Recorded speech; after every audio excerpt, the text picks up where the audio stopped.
আজ হচ্ছে পয়লা মে, বৃহস্পতিবার। আর এখন আমি রয়েছি তাম্রলিপ্ত এক্সপ্রেসে। তোমরা সবাই জানো হচ্ছে দীঘা যাওয়ার সব থেকে ভালো ট্রেন হচ্ছে তাম্রলিপ্ত এক্সপ্রেস, আর একটা ট্রেন আছে কান্ডারি এক্সপ্রেস, যেটা হচ্ছে এই নামেই চলে, মানে একটাই ট্রেনে দুটো নাম।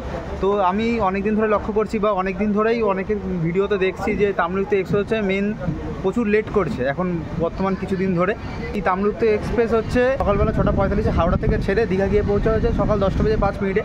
আবার এই ট্রেনটাই হচ্ছে ব্যাক করে দুপুর 3টে থেকে 3:30 নাগাদ হচ্ছে কান্ডারি এক্সপ্রেস নামে হয়ে আবার দীঘাতে আসে। তো এখন হচ্ছে আজকে ট্রেনটা হচ্ছে হাওড়া থেকে ছেড়েছে হচ্ছে 12:20-25 নাগাদ। তো দীঘা গিয়ে পৌঁছেছে হচ্ছে 3:20-25। তো এখন 4টের সময় আবার এই ট্রেনটা ছাড়লো। এখন রয়েছে তাম্রলিপ্ত এক্সপ্রেসে। আর এই তাম্রলিপ্ত এক্সপ্রেসের পুরো ট্রেন ফাঁকা, এত ফাঁকা কোনো আশা করাই যায় না। তো আমি তোমাদের একটা কথাই বলবো, তোমরা যদি দীঘা আসতে চাও তো তোমরা আগে ভাবনা চিন্তা করে দেখে নেবে যে এই ট্রেনটাই হচ্ছে ঠিকঠাক টাইমে চলছে কিনা। তো সেই বুঝে হচ্ছে তাম্রলিপ্ত এক্সপ্রেসের টিকিট কাটবে, নাহলে তোমাদের মানে দীঘা আসার হাফ দিনটাই হচ্ছে তোমাদের বেকার চলে যাবে।